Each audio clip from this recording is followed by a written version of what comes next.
Bonjour à tous, j'espère que vous allez bien. Aujourd'hui, je viens avec une recette de tagine d'aubergine. Une recette toute simple, vous allez voir. Si vous n'êtes pas encore abonné, vous pouvez le faire dès maintenant en cliquant sur le bouton s'abonner en dessous de la vidéo à droite et activer la petite cloche pour recevoir les notifications. Pour les ingrédients, vous aurez besoin de cuisses de poulet ou d'autres morceaux, de 2 aubergines, 6 grosses pommes de terre, un oignon, une gousse d'ail, une cuillère à soupe de concentré de tomate, des pois chiches à votre guise, sel, poivre, cumin, cannelle et carvi. Pour commencer, je vais faire chauffer de l'huile donc dans un faitout. Une fois que l'huile sera bien chaude, vous allez y mettre votre poulet, donc les cuisses ou des morceaux, n'importe lesquels. Donc entre deux, j'ai retourné mon poulet, donc vous allez le faire dorer des deux côtés. Une fois que votre poulet sera doré des deux côtés, vous allez ajouter un oignon coupé en tout petits morceaux ou haché.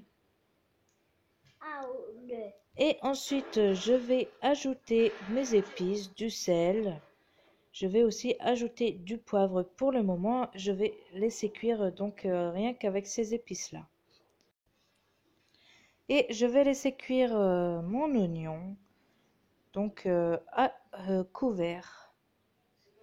Ensuite, une fois mon oignon cuit, je vais ajouter une pointe de couteau de cannelle, une cuillère à café de carvi et une cuillère à café de cumin.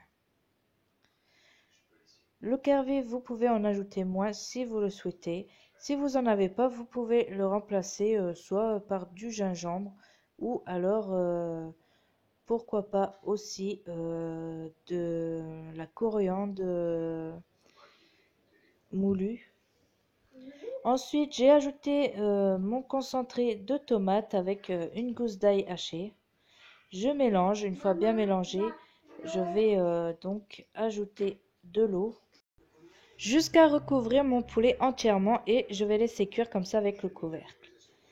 Entre-temps que ma sauce cuit, donc j'ai épluché mes aubergines et mes pommes de terre et je les ai coupées en rondelles. Donc pour l'épaisseur, c'est l'épaisseur quand vous coupez des frites, vous prenez l'épaisseur de ces rondelles.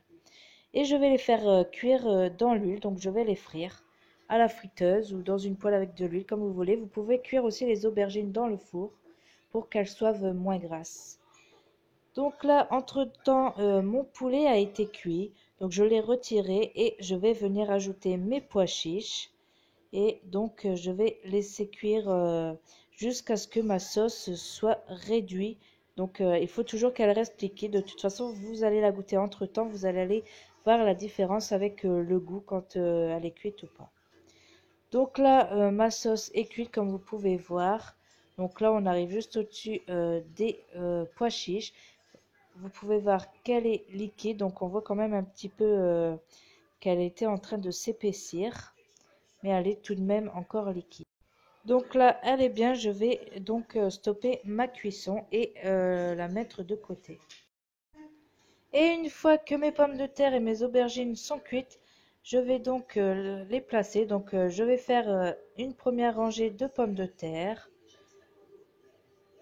Aussi, à préciser qu'à la sortie de l'huile, vous allez mettre vos pommes de terre et les aubergines sur du papier absorbant pour éliminer un peu l'huile qui a été absorbée. Et ensuite, alors je vais faire une rangée d'aubergines par-dessus les pommes de terre. Et vous allez faire comme ça jusqu'à épuisement de vos pommes de terre et vos aubergines. Une fois terminé mes rangées, donc comme vous pouvez voir, j'ai fait une couche de chaque. Je vais venir prendre ma sauce et je vais la verser par-dessus avec mes pois chiches. Donc essayez d'éparpiller un peu vos pois chiches un peu partout. Et pour les pois chiches, donc vous mettez la quantité que vous souhaitez. Vous pouvez en mettre moins que ce que j'ai mis. Et ensuite, vous allez placer votre poulet par-dessus. Donc voilà, maintenant ma recette est terminée. J'espère que ça vous aura plu. N'hésitez pas à vous abonner et à partager la recette avec votre famille et vos amis. C'est aussi un plat qu'on peut faire quand on a des invités. Je vous dis à bientôt pour une nouvelle recette. Bye bye!